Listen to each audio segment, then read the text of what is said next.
Yeah, so this is a fair use from the Act of 1976. Disclaimer, Section 107, under critical and teaching and scholarship and educational purposes, research. I am not making any money off this. This is fair use, fair use. Yeah. Barakatah Yahweh, Barakatah Yahweh Shai, Barakatah Yahweh, Barakatah Yahweh Shai. We want to give all praises, all honor, all glory, call Yum Yahweh, Bahasham, Yahweh Shai, Bahasham, Racha Ha Kodash. Double honor to the apostles and elders of Great Millstone who rule well and do well. To the elder apostles, bishops in Connecticut, the bishops, the preachers, the teachers, the evangelists, and the four winds preaching in truth and sincerity, risking your lives more now than ever, the hopeful elect, Shalom. To the Israelite foreigners whose phenotype may look like another nation, but bloodline goes back to Israel through your father and have come back to the fold, Shalom. To sisters, your achwatim, who listen and learn under your husband, which is your spiritual leader, with meekness and with silence. This your brother Ram Yehuda with the lesson. So my previous speech got taken down for some odd fucking reason, and that's all good, but I'm about to re-record it again because the truth needs to be out there, and we need to stop lying to ourselves and pretending we don't see the pattern when it's right fucking there. It's right there, and everybody knows it, but nobody wants to say it out loud. So when a Latina gets angry, people call it spicy, sexy, es una tóxica, right? When a white woman gets angry, oh, poor Sally, oh my gosh, poor her, she's just having such a bad day, oh my gosh, she must be going through so much, oh my gosh, poor her.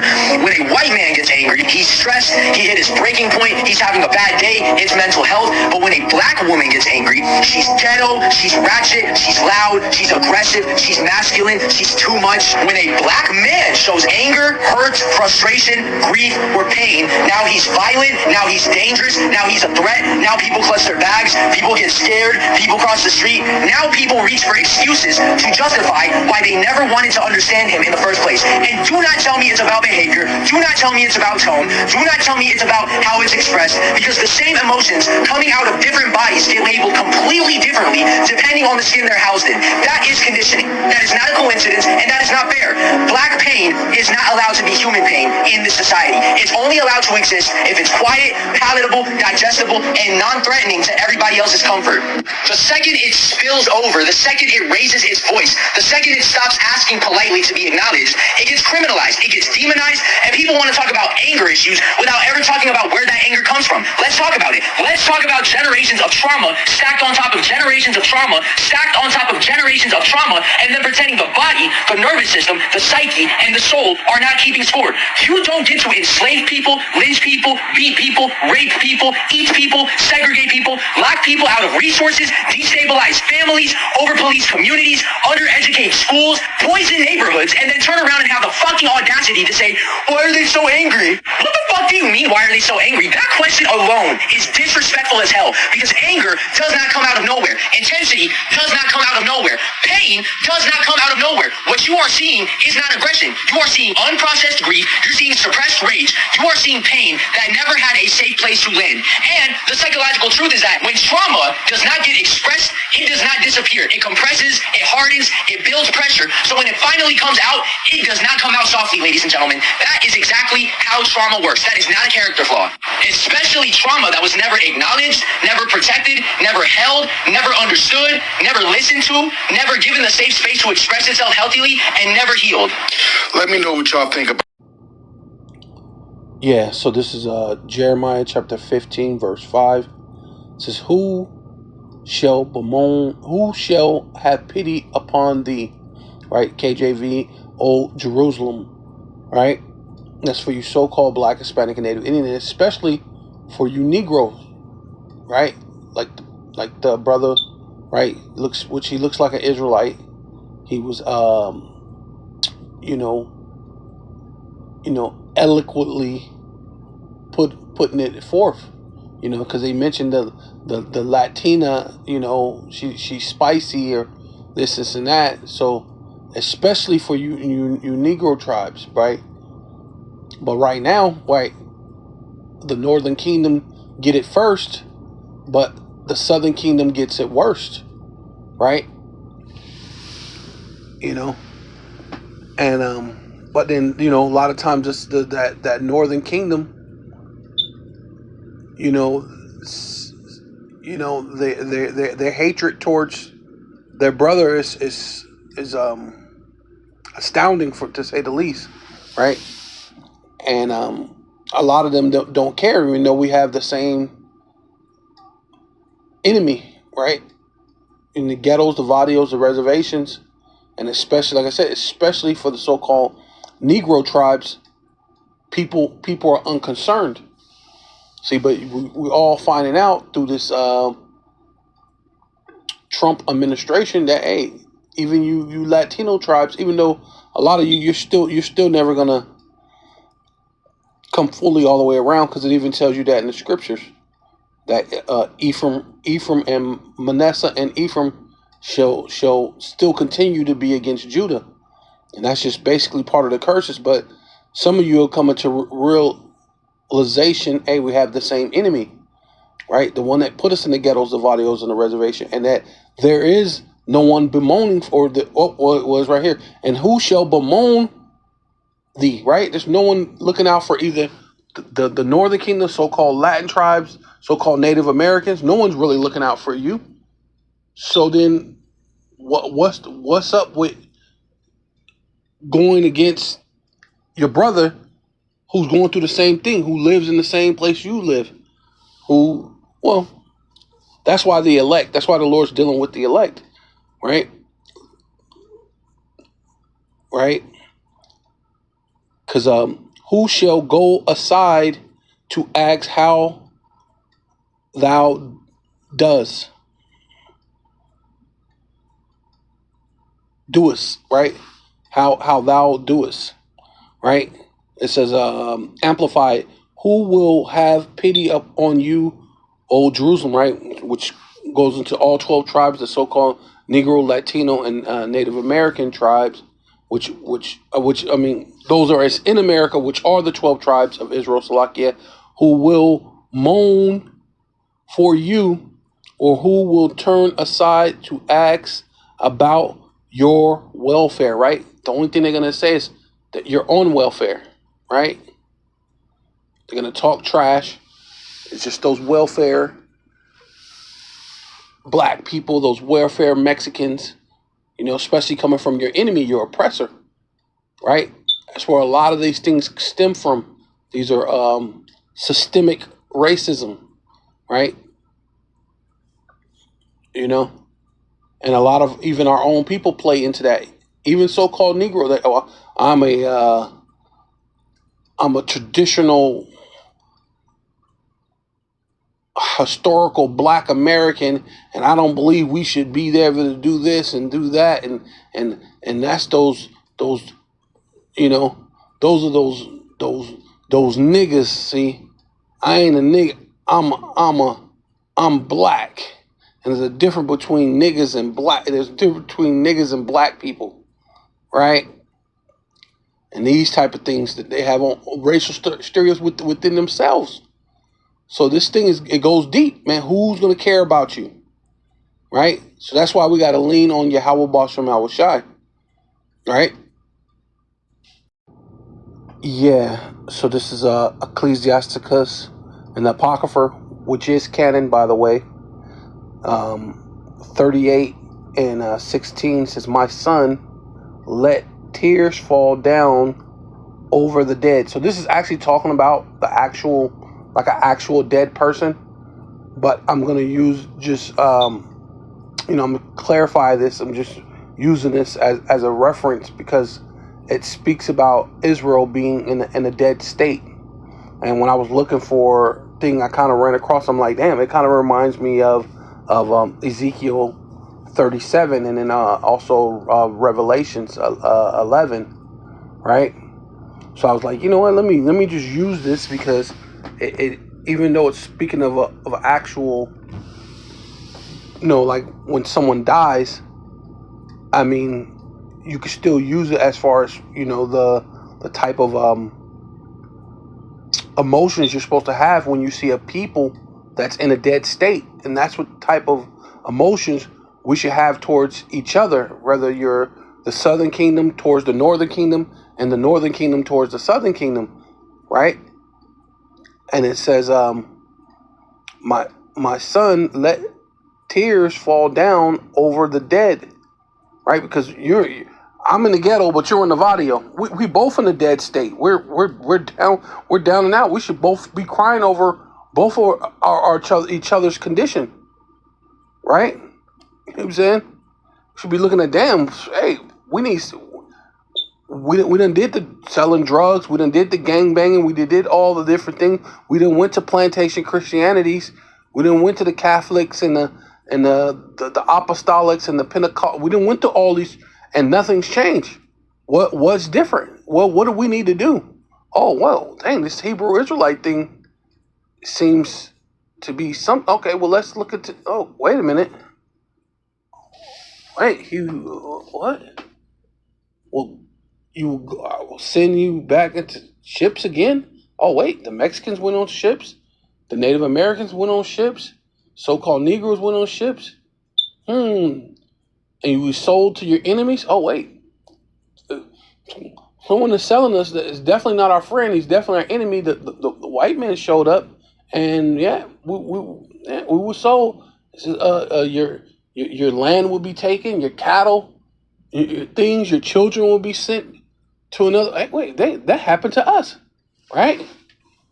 You know? So, you know,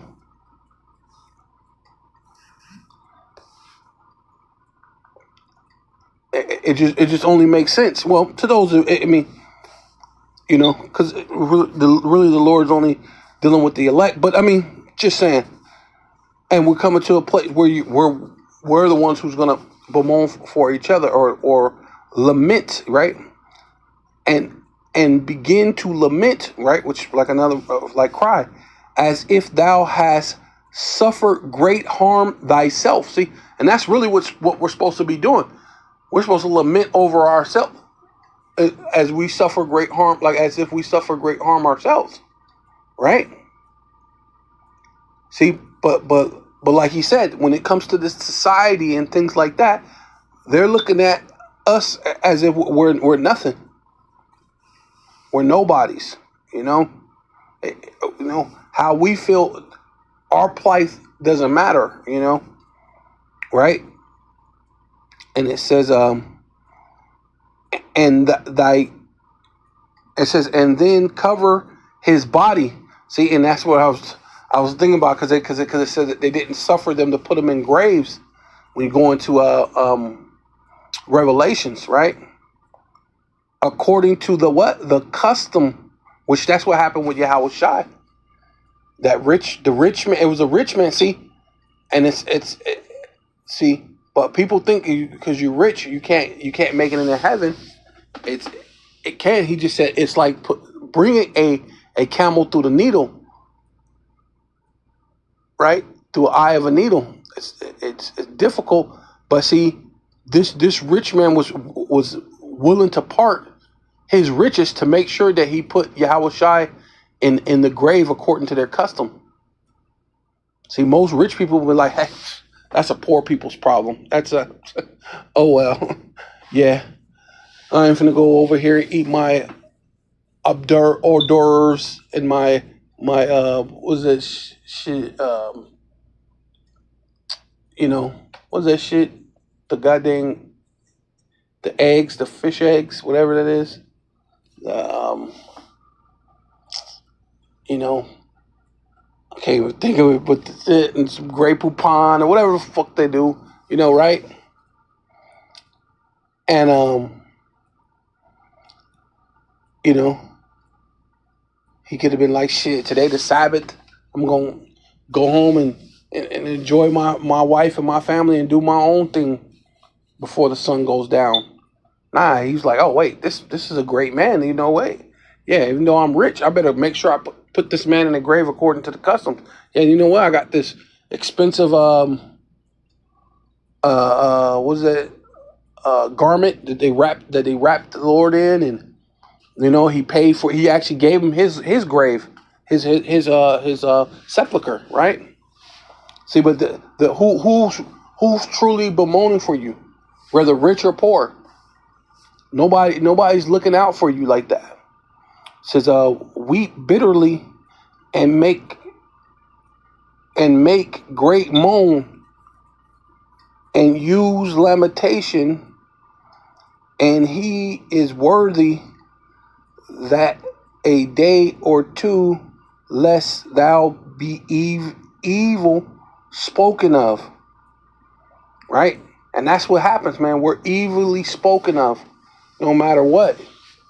I mean, you work for over 400 years for free and they still haven't paid you. You know what I'm saying?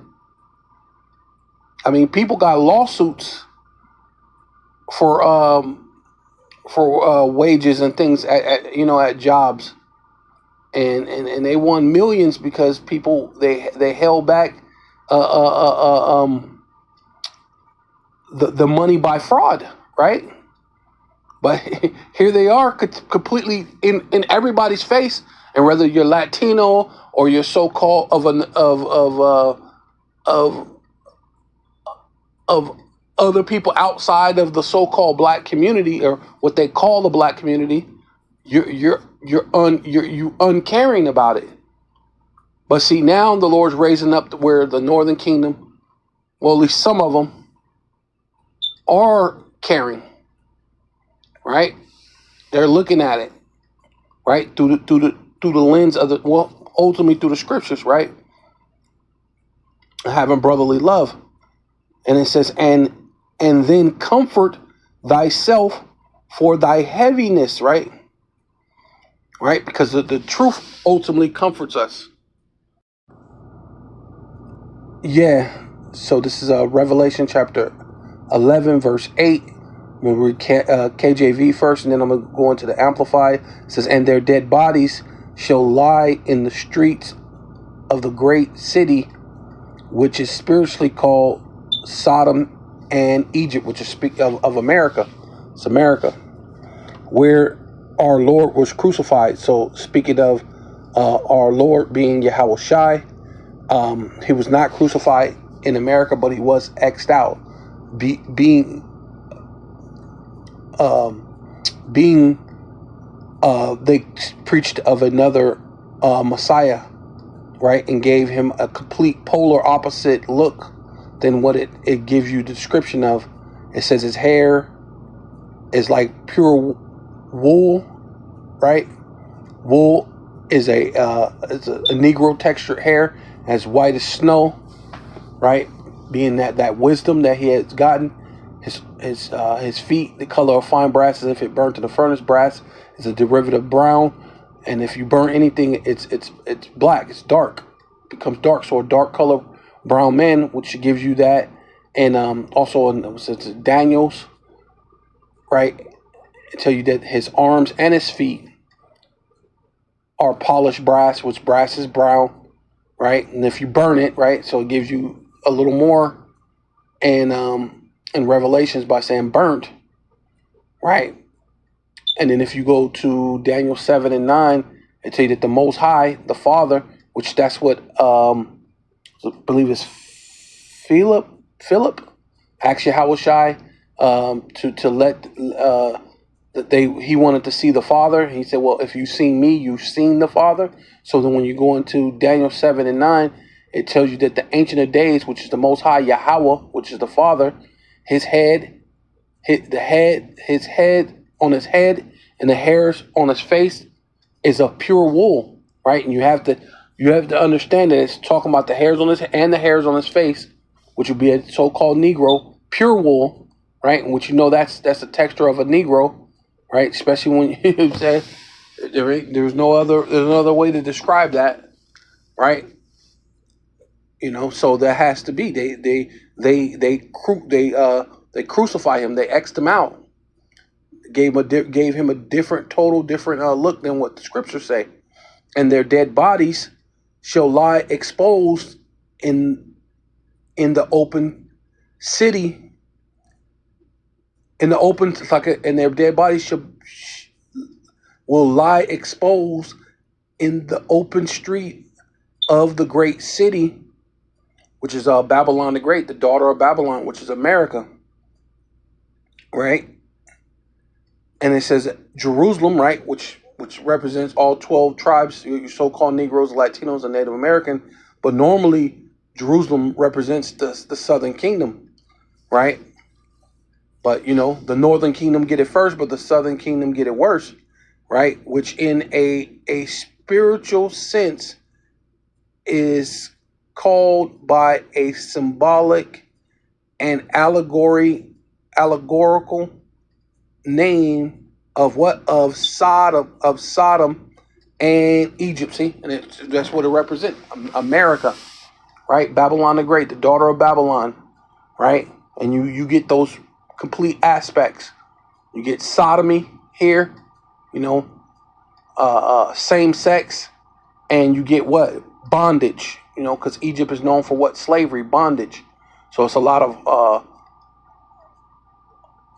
what they call homosexuality, and there's also what? Bondage in this place, right? Slavery, right? Because whether you're who you are, no matter who you are, especially Negroes, you're in bondage, right? So the especially if you get a felony, right?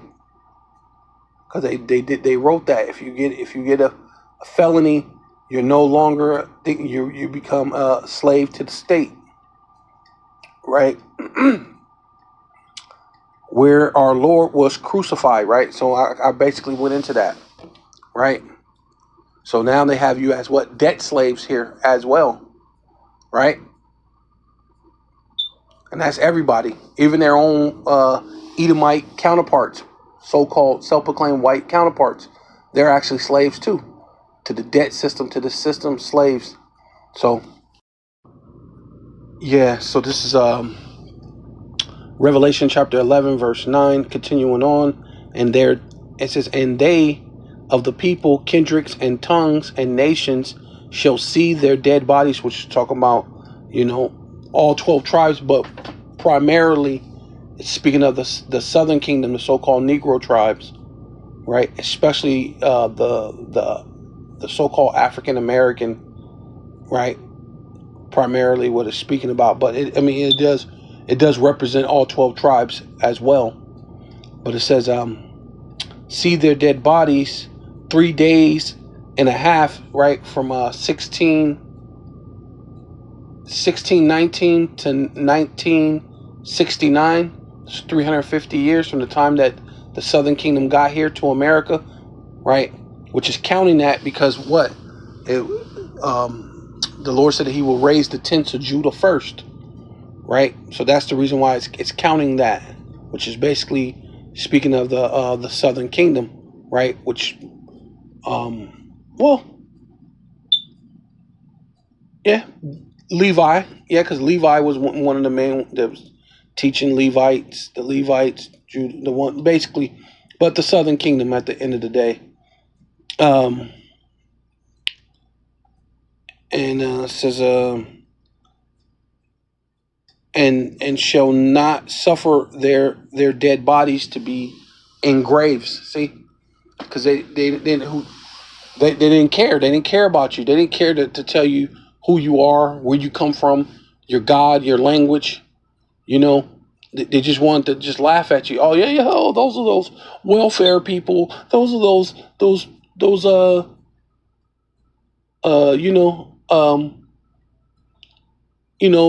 those Mexicans, those are those things. And like I said, ultimately, you know, like I said, the Southern Kingdom, right? They really hate the Southern Kingdom. That's what this guy is saying, you know.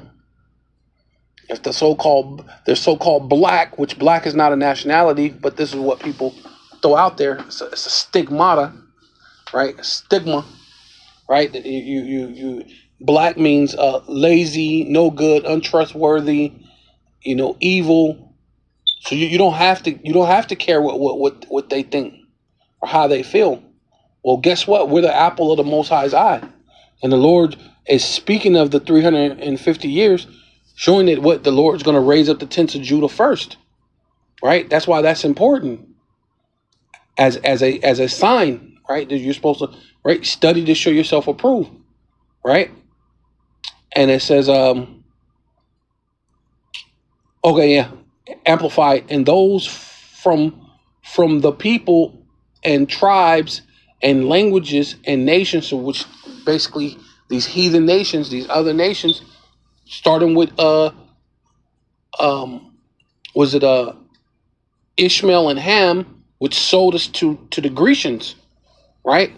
So you don't care when, and then they'll even throw in, well, Africans sold Africans, so why should we care? It's not a big deal. It's not a, you know. But this is a place is about freedom. But when you speak of freedom, especially when you're a so-called black person, freedom is not put on a pedestal, right? Right? Anytime you're talking about anyone being free or things, it should be like, hell yeah, we're America, and we're staunchly behind freedom, and you feel like yeah, go ahead. But it's not like that at all. Especially when you're so-called black, right? Because there's a stigma behind that. But guess what? Those black look like who the world ignorantly calls Jesus Christ, right? Woolly hair, brown skin, as if it burnt in a furnace. Hey, and dark colored people, which really we come from many shades of brown, as the Lord said, right? You got all the way from the lighter shade of brown that damn near look white to all the way to dark soil, almost look black, you know. But many shades of brown people that they looked at their dead bodies for 3 days, right? It's 350 years, right? From 1619 to 1969. And that was the time of Abba Bibbins came on the scene, bringing forth what? The truth. Bringing forth, the One West perspective was formed, right? Sprouting was sold. Should I say sold? He sold the seed. So, and will not allow their dead bodies to be laid in a tomb. See, and that's why I said that, because according to the customs, going into even when they did that for Yahweh Shai, it was according to the customs. You're not supposed to just let someone lay out. But see, when it comes to these heathen, they don't understand. They don't have a custom.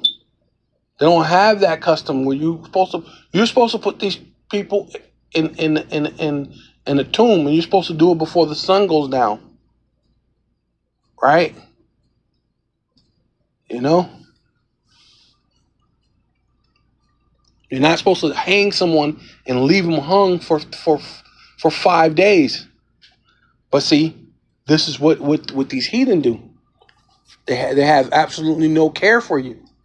So they'll let you walk around saying, I'm black. Well, that's not a nationality. They will let you listen, you got places of higher education, and they will literally have you in there. You're filling out your application to go into school or whatever, and they will literally let you fill in a bubble of black or African American or Latino. That's a language. That's not your nationality. Indian, Native American, right? That's not a nationality. There's many people that's natives, right? To wherever they're from. But that's not a nationality. Like, even when they give you the things, what is it called, the Aborigines? Well, Aborigines is like another way of saying native, but that's not their nationality. I know they come from Japhet, but what's their tribe name? What's their actual nationality? Because really, they will be they come from the tribe of Japhet, right? You know what I'm saying? And that will be more closer to giving them a nationality by saying they're Japhet, right? Biblically, than just to say Aborigine. That's like it's a blanket statement. You know what I mean? So but they'll let you say you're black and Mexican and all these different things. You're Jamaican, right? Jamaica means like wet wood or something like that. A wet log. You know, you can call yourself Dominican, like a holy dog or something, some type of dog, right? Why would you call yourself a dog, right? Right? You know, you're a holy people. Why wouldn't you say that you're Simeon? Why wouldn't you say that you're Issachar, right? So I'm a Mexican. No, I'm an Issacharite. I'm the son, one of the sons of God. I'm Gad. I'm Reuben. I'm Levite. Benjamin. You know, you want to say that you're part of the sons of the power. See, that'd be a way to put you in a tomb or a grave.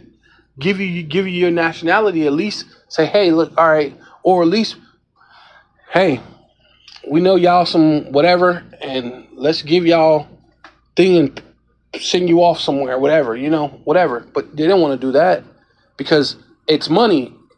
Keep us in under, keeps them on top, right? So, and they dwelled upon the earth, and they that dwelled upon the earth rejoice. See, and keeps them ruling.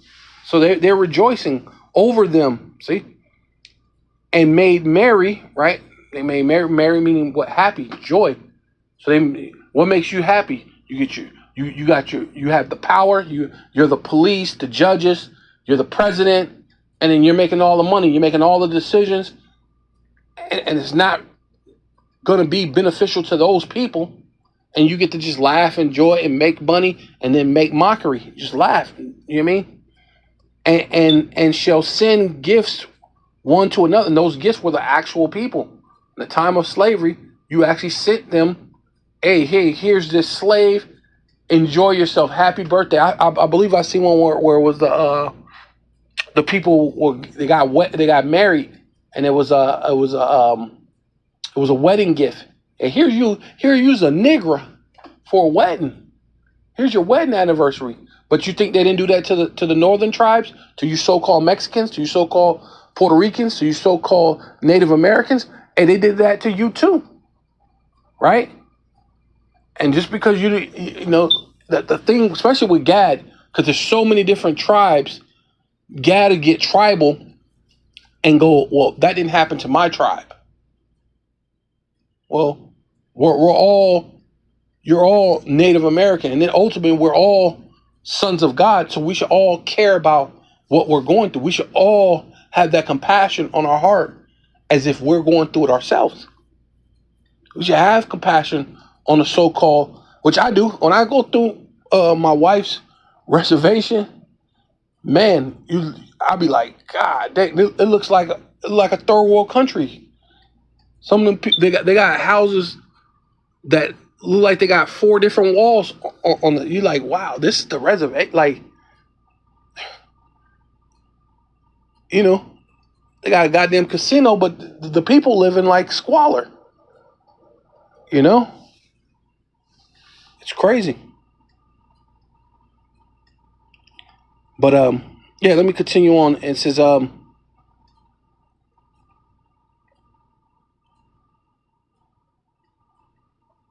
yeah, they rejoiced over them and made merry and sent gifts one to another, because these 2 prophets tormented them that dwelled on the earth, right? Which we're dealing with being the northern kingdom and the southern kingdom, going back to Zerubbabel and Joshua, right?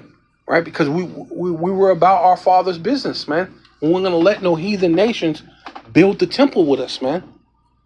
It's not your business to build the temple. It's really not your business to be in the scriptures. But because we fell, everyone has the book, and it's the greatest selling book in the world. So and it used to be, you can, even if you went to a hotel, there'll be a Bible there. But I noticed last time I went to there was no Bible, or if you do get a Bible, it's like one that's super watered down. Like yeah, it's like it's missing a lot. It misses a lot from it, right? It's all reworded, all jacked up.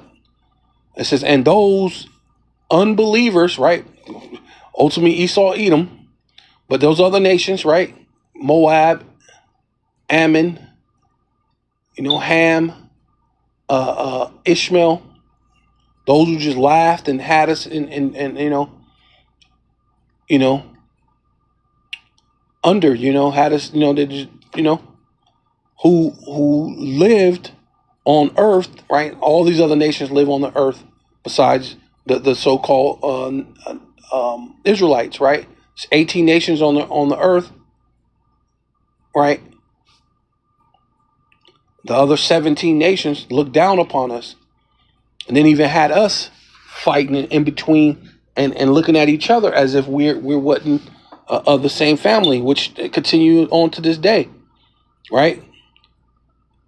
Who lived on the earth will gloat over them and rejoice, and they will send gifts in celebration, right? They ruling the world, right? They talking about doing it now, talking about putting Jakes in slavery all over again now, right? Who to one another, because those two prophets tormented and troubled those who live on the earth, right? Which really, it was just, like I said, Caleb and Joshua, and they were just representing for, the rebuilding of the temple, in which that's what's happening now.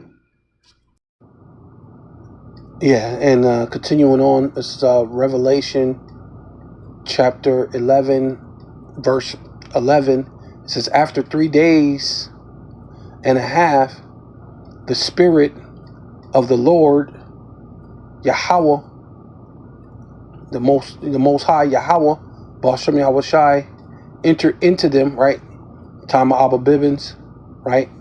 He basically planted the seed, small sanctuary, and now it's larger than all the other plants in the garden, right? It says, and they stood upon their feet, which that's what we're doing now on the highways and the byways, digital epistles, and great fear fell upon them which saw them, right? Which is going to these different nations, ultimately starting with the elite, right? It says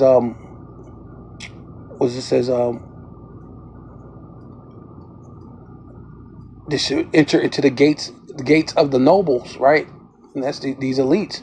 They could see what's going on, but after 3 days and a half, Amplified version, verse 11, Revelation, the breath, right, which goes into the Thawa, right, or the unction, right, unction, which means the Holy Spirit, right, of breath of life from the power of the Most High Yahweh, Ba'ashem Yahweh Shai, came into them, and they stood on their feet, right? A great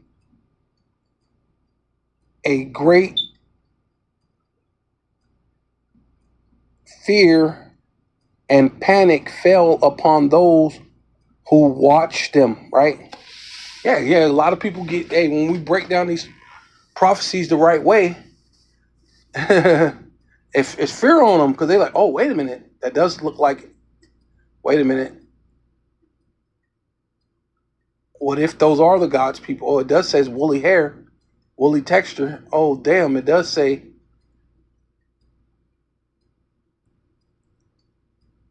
that the angel's visage is as coal, right? Right? Damn.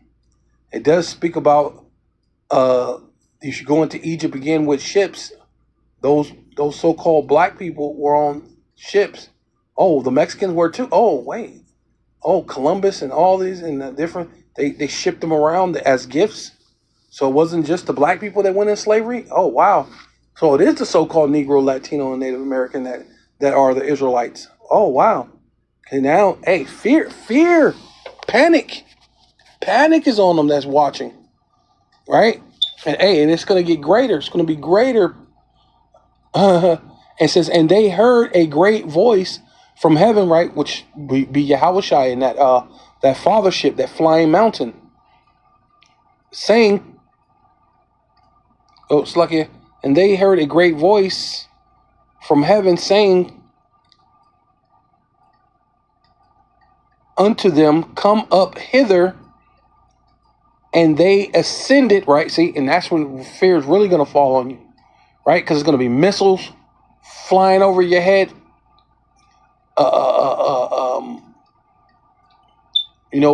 People, their tongues consume away in their tongue, in their mouth. Their eyes consume away in their holes while they stand upon their feet. And then the other ones that can still kind of see they ain't got hit yet, they're looking. And these Jakes, these so-called Black, Hispanic, and Native Indians are getting beamed up into the chariots, which are what they call UFOs or UAPs. Saying, oh my God, look at this crazy. It's going to be even greater fear. They're going to be, oh my God, right? And they ascended up to heaven, which talking about into the chariots, right? Well, in the cloud, right? Which is what they call UFO, UAP. And their enemies beheld them, right? Yeah. And these two witnesses, right? The Southern Kingdom and the Northern Kingdom, heard a loud voice, right? So-called Negroes, Latinos, and Native Americans, the ones who return and repent, come back to the Most High, Yahweh Bashem Yahushai, which ultimately is the elect, from heaven, saying to them, come up here. Then they ascended into heaven in the cloud, which is a UFO, a UAP, chariot, which is the vehicles of the Most High, the chariots of Israel, right, as the scriptures say, and their enemies watched them. Hey, see? And that's ultimate great fear is going to come upon them. Missiles and ICBMs, hypersonic missiles is hitting. People is starving. People are fighting, killing each other, doing all sorts of things. And then missiles are dropping, and then Jake is getting beamed up. Israel's getting beamed up. Both Southern and Northern Kingdom. Man. Yeah, so yeah, of course they overlook, our plight and things that we're going through, We're angry if a black woman get mad. She's ghetto. She's this. She's that. Black man. He's angry. He's dangerous. He's untrustworthy. All these other different things. But hey, at the end, hey, we're gonna get the victory. So with all that, I want to give all praises, all honor, and all glory unto Yahweh, Bahasham, Yahweh Shai, Bahasham, Rakha HaKodash. I'd like to give double honor to the apostles and elders of Great Millstone who rule well and do well. To the elder apostles, bishops in Connecticut, the bishops, the preachers, the teachers, the evangelists, and the four winds, preaching in truth and sincerity, risking your lives more now than ever. The hopeful elect, a shalom to the Israelite foreigners who phenotype may look like another nation, but bloodline goes back to Israel through your father and have come back to the fold. Shalom to your sisters, Shwachwatim, who listen and learn under your husband, which is your spiritual leader, with meekness and with silence. And above all, Kwame Yasharallah.